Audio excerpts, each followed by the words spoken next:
Vote কেন্দ্রের চূড়ান্ত একটা তালিকা আমরা ঠিক করেছি। আমি আপনাদেরকে সেই সংখ্যাটা বলে দেই।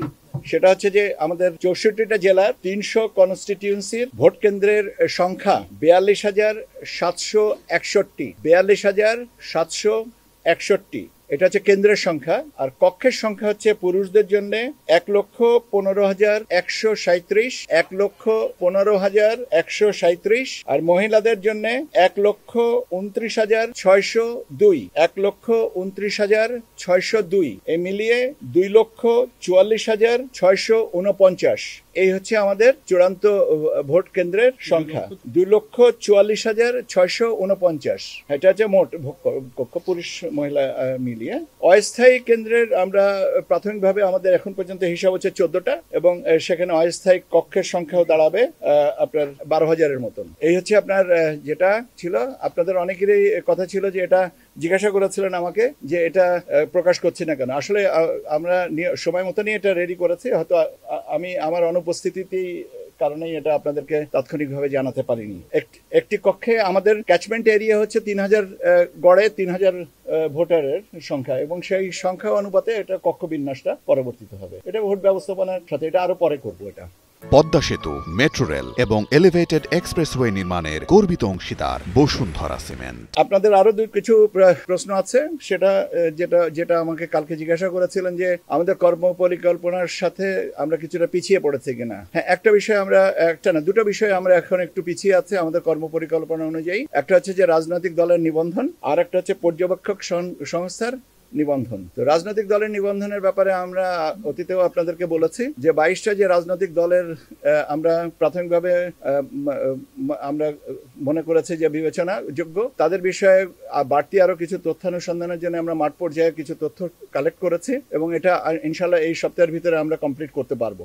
এবং তখনই আমরা এই রাজনৈতিক দলের যে নিবন্ধনের বিষয়টা করতে পারবো। হ্যাঁ, এটা অত্যন্ত সত্যি কথা যে আমরা কিছুটা পিছিয়ে আছি, তবে সেই পিছিয়ে পড়াটা আমাদের জন্য তাগিদও আছে, কিন্তু দুশ্চিন্তাগ্রস্ত হওয়ার মতন কোনো কারণ আছে বলে মনে করি না। কেন, যতটুকু সময় আছে আমরা ইনশাল্লাহ সেটুকুতে কভার করে নিতে পারবো। আপনারা সহযোগিতা তো সবসময় আমরা পাচ্ছি এবং ভবিষ্যতে এ ব্যাপারে পাবো। পর্যবেক্ষক সংস্থার ব্যাপারেও তাই। পর্যবেক্ষক সংস্থার ব্যাপারে আপনাদের দেওয়া তথ্য অত্যন্ত, আমি আগেও বলেছি, অত্যন্ত সুন্দর হয়েছে, এবং কিছু কিছু আমাদের জানার সীমাবদ্ধতা আপনারা পূরণ করে দিয়েছেন, সেই অনুযায়ী আমরা এটাকে কমপ্লিট করছি। এখন কয়টা শেষ বিচারে কয়টা দাঁড়াবে এটা এই মুহূর্তে বলা সম্ভব হচ্ছে না। এটাও আমরা চেষ্টা করছি এই সপ্তাহের ভিতরে কমপ্লিট করে দেওয়ার জন্য।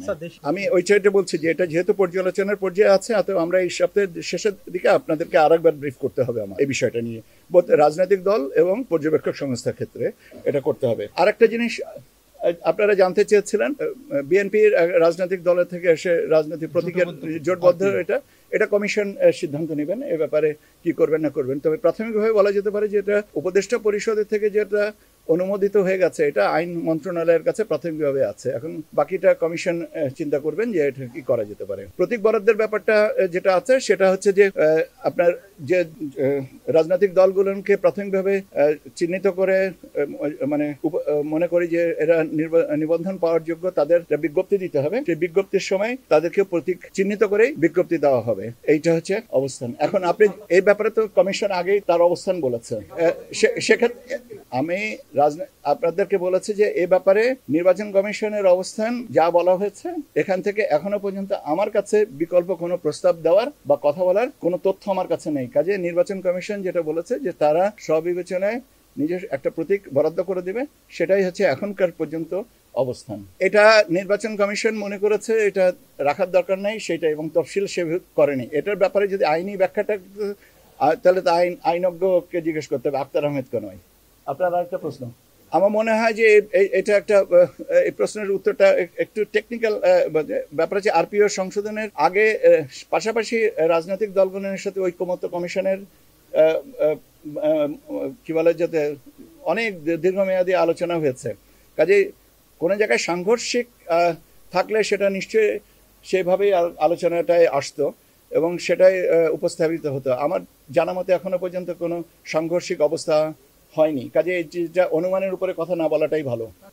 এটা তো বললাম যে সাংঘর্ষিক যদি এটা, এখন বিএনপি বলেছেন, এটা কমিশনেও এই কথাটা বলেছেন, গতকালকে ওনারা এসেছিলেন, ওনারা এটাও বলেছেন। এখন ওনারা নিশ্চয়ই আইন মন্ত্রণালয়েও যোগাযোগ করেছেন বা করবেন, এবং সেই অনুযায়ী যেটা সবার জন্য গ্রহণযোগ্য হবে সেটাই আর কি হবে। গণভোটের ব্যাপারে নির্বাচন কমিশনে এখনো পর্যন্ত কোনো তথ্য নেই। যে তথ্যটা নাই সে তথ্যের উপরে কোনো তথ্য দেওয়ার সুযোগ আমার নেই। আর এক জায়গায় যেতে হবে, আমি কথা বলিনি।